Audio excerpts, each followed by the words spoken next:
नमस्ते प्यारे 10th class के विद्यार्थी। आशा करते हैं काफ़ी बहुत अच्छे होंगे और अच्छे से पढ़ाई कर रहे होंगे। तो इससे पहले यहाँ तक पेज 5 तक पढ़ चुके थे, अब इससे आगे पढ़ेंगे।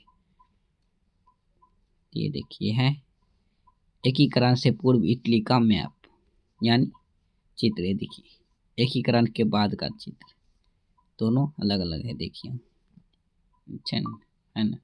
तो इसको आज पढ़ेंगे यहाँ से। चलिए आप पढ़ते हैं। देखिए रूप में स्थापित होने में भौगोलिक समस्या के अलावे कई अन्य समस्या भी थी, जैसे इटली में ऑस्ट्रेलिया और पर्सा जैसे विदेशी राष्ट्रों का हस्तक्षेप था। अतः एकीकरण में इनका विरोध असंभवभावी था तथा इधर राजनीतिक रोप पर भी पोप के प्रभाव में थी। पोप की इच्छा थी कि इटली का एकीकरण स्वयं उसके नेतृत्व में धार्मिक दृष्टिकोण से हो, ना शासक के नेतृत्व में हो। इसके अलावे अब देखिए कह रहा था इसके अलावे अनेक आर्थिक और प्रशासनिक प्रवृत्ति ने भाग और विसंगति भी मजबूत थी। तो चलिए अब यहाँ से पढ़ेंगे। परंतु इसके बावजूद भी 19वीं सदी के आरंभ में से इटली के राष्ट्रीयता का विकास हो रहा था। फ्रांस में होने वाली घटनाओं का प्रभाव भी यहाँ स्पष्ट रूप से पड़ रहा था। नेपोलियन के सैन्य अभियान ने इटली के नव जागरण तथा एकीकरण में प्रत्यक्ष रूप से इसी तरह महत्वपूर्ण योगदान दिया। इटली विजय के पश्चात नेपोलियन ने इसे तीन गणराज्यों में क्या खंडित कर दिया। इटली के विजय के पश्चात क्या किया, नेपोलियन के 3 राज्यों में खंडित कर दिया, अर्थात सिपाइन गणराज्य लिगुलिन तथा ट्राइस्पेंडेक्स। उसने यातायात व्यवस्था को भी चुस्त दुरुस्त किया तथा महत्वपूर्ण क्षेत्र को एक शासन के अधीन लगाया। इन सभी कारणों से वहां जागृति नेपोलियन के पतन 1814 ईस्वी के पश्चात वियना कांग्रेस 1815 द्वारा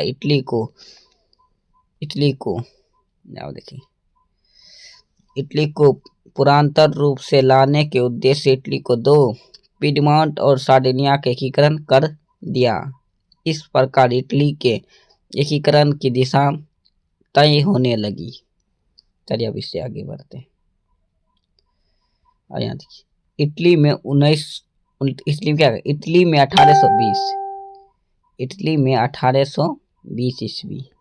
ईस्वी ही इटली में कुछ राज्यों में संवैधानिक सुधार के लिए नागरिक आंदोलन होने लगे।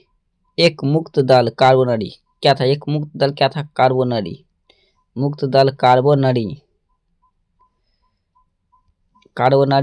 का गठन राष्ट्रवादी द्वारा किया गया, जिसका उद्देश्य छापामार युद्ध के द्वारा राजतंत्र को नष्ट कर कार्बोनरी किस लिए स्थापित किया गया था, जो राजतंत्र को नष्ट कर गणराज्य की स्थापना करना था।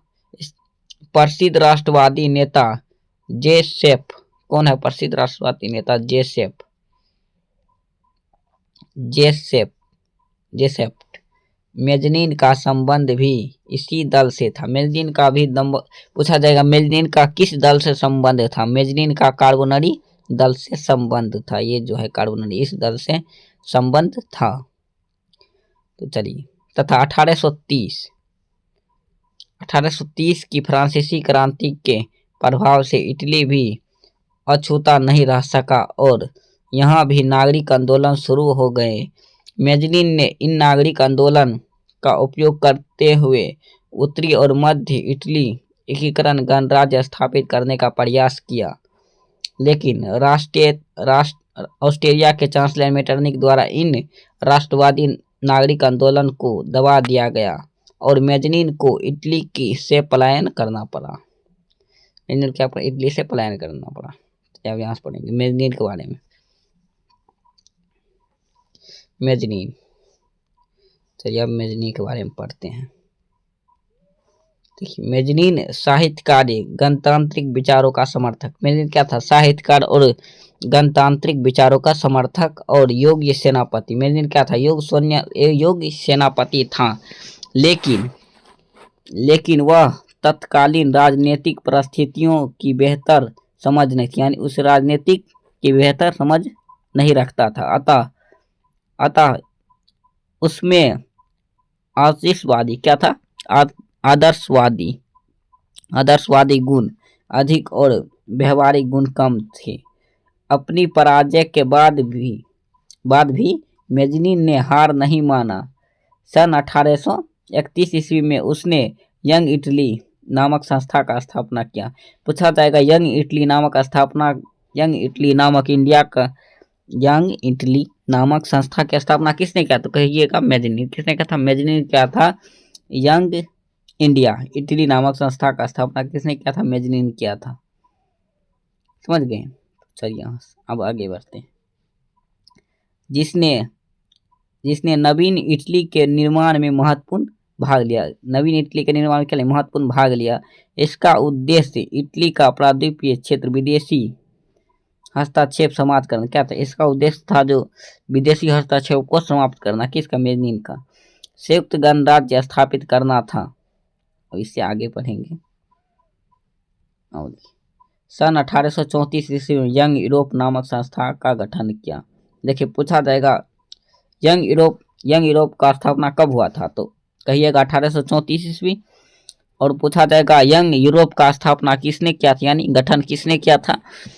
तो मेजनीन। किसने किया था? मेजनीन। ये जो मेजनीन है, मेजनीन किया था। तो चलिए अब यहाँ से पढ़ते हैं।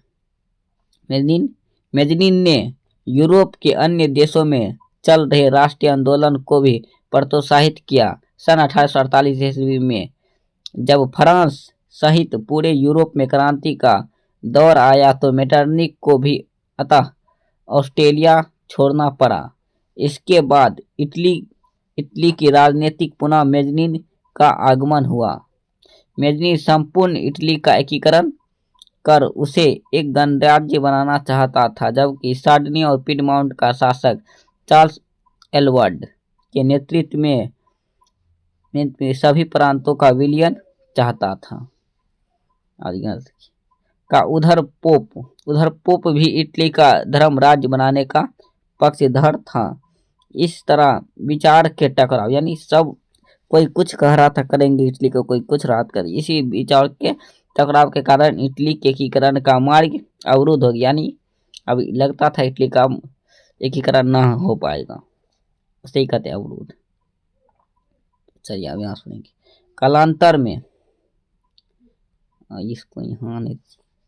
कालांतर में ऑस्ट्रेलिया द्वारा इटली के कुछ भागों पर आक्रमण किए जाने लगे, जिसमें सार्डिनिया के शासक चार्ल्स एडवर्ड, क्या सार्डिनिया का चांसलर कौन था? चार्ल्स एडवर्ड के पराजय हो गई। चार्ल्स एडवर्ड क्या हो गई? पराजय हो गया। और ऑस्ट्रेलिया के हस्तक्षेप से इटली के जनवादी आंदोलन को कुचल दिया और इस प्रकार मेजनीन को पुनः हार हुई और वह पलायन कर गया।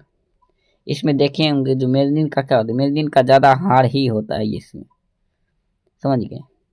मेजनीन तो कुछ नहीं कर पाया, वो हार गया, इसलिए कि एकीकरण में असफल रहा ये तो। चलिए अब आगे बढ़ते हैं। अब यहाँ से देखिए एकीकरण का द्वितीय चरण, यही में कुछ अनोखा बात है। देखिए 1848 ईस्वी तक इटली का एकीकरण के लिए कई प्रयास किए गए, वस्तुतः असफल ही रहे, परंतु धीरे धीरे इटली में इन आंदोलन के कारण जन जागरूकता बढ़ रही थी और राष्ट्रीयता की भावना तीव्र हो रही थी। इटली में सार्डिनिया पिडमाउंट, देखिए पूछा जाएगा सार्डिनिया और पिडमाउंट का शासक कौन था? विक्टर इमोनियन। कौन था? विक्टर इमोनियन। ये जो है विक्टर इमोनियन था। यहाँ जो एक दिखा रहा है ये क्या था? ये था विक्टर इमोनियन। ये पूछा जाता है सार्डिनिया और पिडमाउंट का शासक कौन था? विक्टर इमोनियन।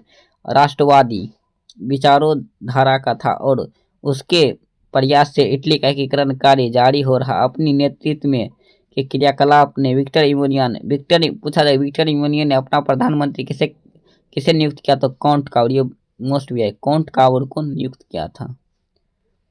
किसे? काउंट काबूर को। तो चलिए अब देखिए काउंट काबूर के बारे में पढ़ेंगे। अब काउंट काबूर जो विक्टर इमोनियन का प्रधानमंत्री है। काउंट काबूर एक सफल कूटनीतिकार एवं राष्ट्रवादी था। क्या था? काउंट काबूर सफल कूटनीति एवं राष्ट्रवाद था और वह इटली के एकीकरण में सबसे बड़ी बाधा ऑस्ट्रेलिया को मानता था। काउंट काबूर इटली के एकीकरण में सबसे बड़ी बाधा किसे मानता था? ऑस्ट्रेलिया को मानता था। अतएव उसने ऑस्ट्रेलिया को पराजित करने के लिए फ्रांस के साथ दोस्ती का हाथ बढ़ाया और अठारह सौ तिरपन से 1854 के क्रीमिया के युद्ध। पूछा था क्रीमिया के युद्ध कब हुआ? 1853 से 1854 ईस्वी में काउंट काबूर ने फ्रांस की ओर से युद्ध में सम्मिलित होने का घोषणा कर दिया, जबकि इसके लिए फ्रांस ने किसी प्रकार का आग्रह भी नहीं किया, नहीं करने रहे। लेकिन काउंट काबूर का ये तो चाल था। इसका प्रत्यक्ष लाभ काउंट काबूर को प्राप्त हुआ और युद्ध की समाप्ति के बाद पेरिस के शांति सम्मान में फ्रांस तथा ऑस्ट्रेलिया के साथ पिडमाउंट को भी बुलाया गया। इससे काउंट काबूर की महत्ता बढ़ गई। सम्मेलन में काउंट काबूर ने इटली में ऑस्ट्रेलिया के हस्तक्षेप को गैर कानूनी घोषित कर दिया, जिसके कारण संपूर्ण यूरोप का ध्यान इटली की ओर। इस प्रकार इटली की समस्या काउंट काबूर ने क्या की? काउंट काबूर ने अपनी कूटनीति के बल पर पूरे यूरोप की समस्या बना दी। चलिए पढ़ेंगे यहाँ से। काउंट काबूर ने नेपोलियन तृतीय से भी एक संधि किया, जिसके तहत फ्रांस ऑस्ट्रेलिया के खिलाफ पिडमाउंट को सैन्य समर्थन देने का वादा किया। बदले में निस सेवा नायक दो रियासतों काउंट काबूर ने फ्रांस को देना स्वीकार कर लिया। फ्रांस ने काउंट काबूर को यह भी अवश्य दिया कि यदि उत्तर तथा मध्य इटली की रियासत जनमत संग्राम के आधार पर पिडमाउंट से मिलना चाहे तो फ्रांस इसका विरोध नहीं करेगा। इसके लिए काउंट काबूर की आलोचना भी की जाती है। उसके निस तथा सेवाय नामक प्रांत को फ्रांस को देने का आवेदन देकर इटली की राष्ट्रीयता असीमिता के साथ खिलवाड़ किया। परंतु यह तथ्य भी महत्वपूर्ण है कि तब तक इटली का राष्ट्र के रूप में उभरना भी नहीं था। यदि दो प्रांत को खोकर भी उत्तरी तथा मध्य इटली का एकीकरण हो जाता है तो यह बड़ी उपलब्धि थी, क्योंकि फ्रांसीसी मदद के बिना इटली का एकीकरण काउंट काबूर की दृष्टि से संभव नहीं था। ये पेज नंबर 8 है। चलिए आगे बढ़ते। अब देखिए यही है काउंट काबूर। ये कौन है? ये है काउंट काबूर। कौन है? काउंट काबूर। यह है काउंट काबूर। चलिए अब यहाँ से पढ़ते हैं। इसी बीच कितना है? 1859 से 1860 ईस्वी में ऑस्ट्रेलिया और पिडमाउंट में सीमा संबंधित विवादों, देखिए सीमा संबंधित क्या था, विवादों के कारण युद्ध आरंभ हो गए और युद्ध में भी इटली के समर्थन में फ्रांस ने अपनी सेना उतार दी, जिसके कारण ऑस्ट्रेलिया सेना बुरी तरह पराजित होने लगी और ऑस्ट्रेलिया के एक बड़े राज्य लंबोडिया पिडमाउंट का कब्जा हो गया। अब देखिए लंबोडिया के पिडमाउंट का कब्जा हो गया। एक तरफ तो लड़ाई लंबी होती जा रही थी। अब यहाँ से पढ़ेंगे। लंबी यानी लड़ाई जो था वो लंबी होती जा रही थी और दूसरे तरफ नेपोलियन इटली के राष्ट्रवाद से घबराने लगा और क्योंकि उत्तर और मध्य इटली की जनता काबूर के समर्थन में बड़े जनसैलाब के रूप में एकीकरण के लिए आंदोलन थी। नेपोलियन इस परिस्थिति के लिए तैयार नहीं था, अतः वेनेसिया पर विजय प्राप्त होने के तुरंत बाद नेपोलियन ने अपनी सेवा वापस बुला ली और युद्ध से हटने के बाद नेपोलियन तृतीय ने ऑस्ट्रेलिया तथा पिडमाउंट के बीच मध्य स्थान करने की बात स्वीकार कर ली। करने के बाद क्या क्या स्वीकार कर लिया।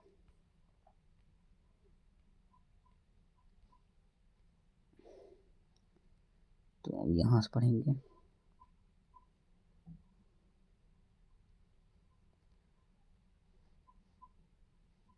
वो देखिए कर ली। इस तरह संधि के अनुसार लंबोडिया पर पिडमाउंट का अधिकार और वेनेशिया पर ऑस्ट्रेलिया का अधिकार माना गया। अतः एक बड़े राज्य के रूप में इटली सामने आया, परंतु काउंट काबूर का मध्य तथा उत्तरी इटली के एकीकरण पर था। अतः उसने एक नेपोलियन को सेवाए प्रदेश देने का लोभ, अब देखिए काउंट काबूर क्या, उसे सेवाए का लोभ दे दिया। देकर ऑस्ट्रेलिया पिडमाउंट युद्ध में भी फ्रांस के निष्क्रिय रहने तथा इटली के राज्य का पिडमाउंट के विलियन का विरोध नहीं करने का प्रयास अवश्यवान कर लिया।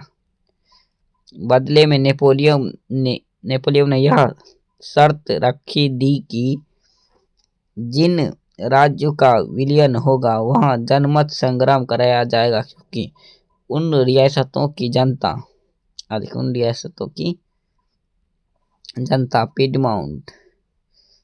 पिडमाउंट के साथ भी इसलिए काबूल के कूटनीति का परिचय देते हुए इसे स्वीकार कर लिया। 1860-1861 में काबूल ने सिर्फ रोम को छोड़कर उत्तर तथा मध्य इटली के सभी रियासतों बोरम, मोडेला, टक्टन्स के आदि को मिला लिया तथा जनमत संग्राम से इसे पुष्ट भी कर लिया। ऑस्ट्रेलिया भी फ्रांस तथा इंग्लैंड द्वारा पिडमाउंट को समर्थक के भय से कोई कदम नहीं उठा सका। दूसरी तरफ ऑस्ट्रेलिया जर्मनी के एकीकरण के समस्याओं से भी जूझ रहा था। अब चलिए 1862 ईस्वी में इटली, रोम तथा वेनेशिया को छोड़कर बाकी रियासतों विलियन अपने में मिला लिया था और सभी विक्टर इमानुएल का शासक माना था। तो अब चलेंगे, अब यहाँ गैरीबाल्टी के बारे में पढ़ेंगे। यही है गैरीबाल्टी। देखिए गैरीबाल्टी का ये क्या है, गैरीबाल्टी का फोटो है, यह है गैरीबाल्टी। चलिए अब यहाँ से स्टार्ट करते हैं। अब गैरीबाल्टी के बारे में पढ़ेंगे। गैरीबाल्टी देखिए, इसको पहले इस बीच महाक्रांतिकारी गैरीबाल्टी शस्त्र क्रांति द्वारा दक्षिणी इटली के रियासत के एकीकरण तथा गणतंत्र की स्थापना करने का प्रयास कर रहा था। गैरीबाल्टी पैसे से खूब पूछा जाता है। गैरीबाल्टी पैसे से क्या था? पैसे से नाभिक था। क्या था? पैसे से नाभिक था। गैरीबाल्टी पैसे से नाभिक था और मैजनीन के विचारों का समर्थक तथा, परंतु बाद में काबूल के प्रभाव में आकर संवैधानिक राजतंत्र का पक्षधर बन गया। गैरीबाल्टी ने इसे कर्मचारी तथा स्वयं सेवक से सशक्त सेना बनाई और उसने अपने सैन्य को लेकर अपनी के प्रांत सिसिली तथा नेपल्स पर आक्रमण किए और इन रियासतों की अधिकांश जनता बुर्बो वंश राजवंश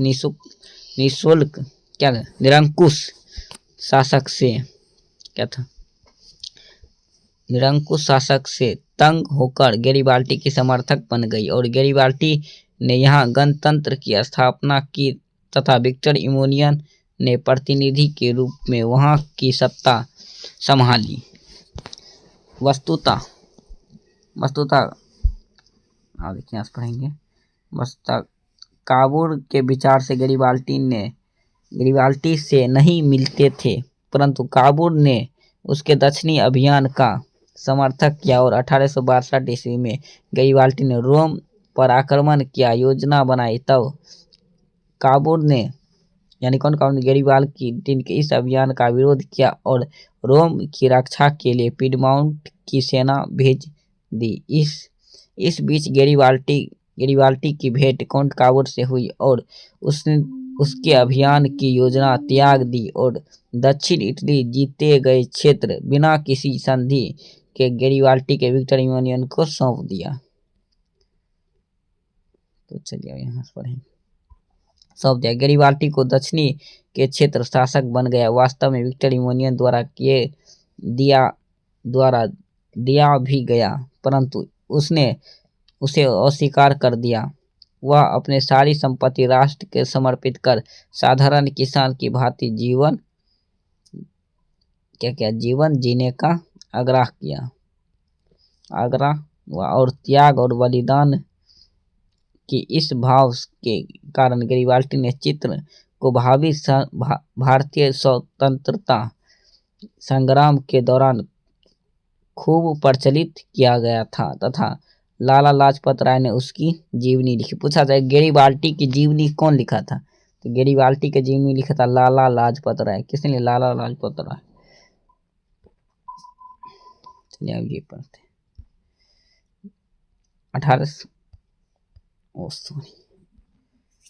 1862 यहीं हो जाता है। 1862 ईस्वी में इसको पहले पतला करना था। चलिए ठीक रहेगा। 1862 ईस्वी में दुर्भाग्य से काउंट काबूर की मृत्यु। पूछा जाए काउंट काबूरी की मृत्यु कब हुई थी? 1862 ईस्वी। काउंट काबूरी की मृत्यु हो गई थी 1862 ईस्वी में हो गई और इस तरह वह भी पूरे इटली का एकीकरण नहीं देख पाया। रोम तथा वेनेशिया के रूप में शेष इटली का एकीकरण विक्टर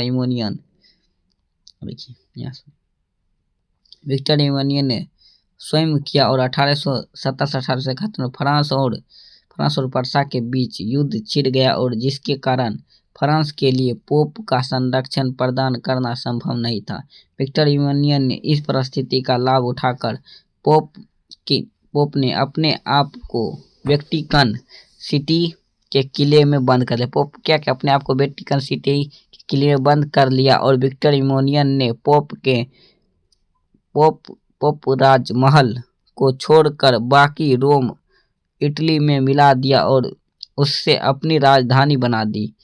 नई स्थिति पर पोप के तत्काल स्वीकार नहीं किया, अतः इस समस्या का निर्णय मुसोलिनी द्वारा हुआ जब उसने पोप के साथ समझौता कर वेटिकन की परिस्थिति को स्वीकार कर लिया। आओ देखिए आज पढ़ेंगे। 1871 तक इटली का एकीकरण मेजनीन काउंट काबूर जैसे राष्ट्रवादियों नेताओं के द्वारा विक्टर इमैनुअल जैसे शासक का योगदान कारण पूर्ण हुआ। यानी इटली का एकीकरण कब हुआ? 1871 ईस्वी में इटली का एकीकरण हो गया था। और यहाँ से इन सभी घटनाओं का पार्श्व राष्ट्रवाद चेतना स्वपरित है। अब देखिए जर्मनी का एकीकरण। चलिए इसको ये पेज को पूरा पढ़ लेते हैं। इटली के एकीकरण के दौरान जर्मनी के क्षेत्र में भी समान प्रक्रिया चल रही थी, अतः दोनों देशों में एकीकरण लगभग साथ साथ ही संपन्न हुआ। अब देखिए जर्मनी का एकीकरण 1866 1871 पेज नंबर 11 यहाँ तक पढ़ लिए हैं। नेक्स्ट डे पढ़ेंगे, यानी नेक्स्ट डे पढ़ेंगे पेज नंबर 12 से। ठीक है, तब तक चलते हैं। बाय प्यारे दोस्तों।